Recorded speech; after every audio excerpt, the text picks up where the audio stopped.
เที่ยวในบ้านเมิดเขาบอกว่าเที่ยวเหมือนเปลี่ยนคือบ้านเขาหรอกแม่นจะบอกเอออายุจักปีขอบ้างนึงนี่2 ปี 8 เดือนนี่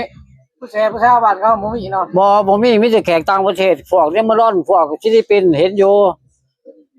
เห็นก็บ่เห็นน้ำทางได้เห็นอยู่ในสปูมาก่อมาเก็บนั่นมันเขาไปซื้อของกินของหยังอ่ะเห็นแต่สิได้ลูกได้เมียกันนะมันบ่ได้แล้วรู้แล้วเจ้า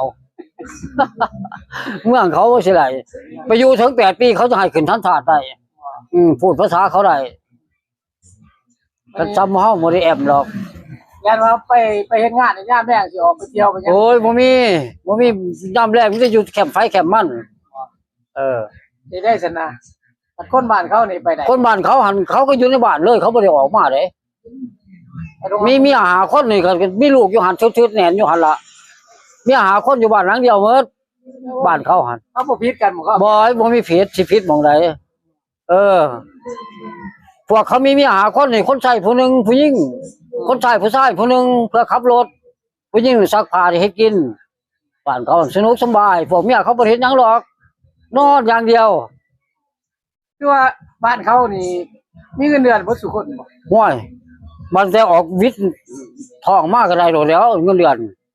รัฐบาลบ่เป็นคนจ่ายรัฐบาล100 60เพื่อนเขากี่อย่างที่รัฐบาลเอา60ประชาชนเอา40เงินเขาหมายคนเขาเห็นงานกากรรมเลยบ้านเขาเป็นจังซั่นเนาะแต่ครูเขายังจ้างต่างประเทศมาสอนเขาบ่ได้คนบ้านเขาสอนนี่ได้ซั่นสิฮู้ภาษาบ้านเขาฮะได้สิฮู้ภาษาบ้านเจ้าของเองตามว่าเขาก็สอนภาษาอันนั้นล่ะภาษาบ้านเขาหั่นน่ะเขาพวกนั้นมีแต่พวกต่างประเทศมาสอนพวกรวยๆแห้งคือเจ้าสิก็จ้างครูมาสอนอยู่กับบ้านเลยเฮ็ดจังได๋มันเขาสิร่วมกันจังได๋ผู้เสียผู้สาวผู้บ่าวติดป้ายไว้ว่าจะได้ผัวติดป้ายไว้คือว่าเฮือนนี่มีลูกสาว2-3คน2-3คนขึ้นป้ายไว้เขาขี่รถมาพ้อก็เขาก็ให้ผู้เฒ่าผู้แก่มาขอโลดขอก็ได้เอาโลดบ่ยกบ่งามบ่ได้เกี่ยวน้อยผู้เฒ่าบ่ได้เกี่ยวอันถ้ามักไม่เอาโลดบ่มักก็ได้เอาเขามาขอเด้ออายุ70 ปียังแล้ว14-15 ปี18 ปีเจ้าคือบ่อยู่พุ่นเด้อโอ้ยอยู่ใจคือฮอดบ้านเว้ย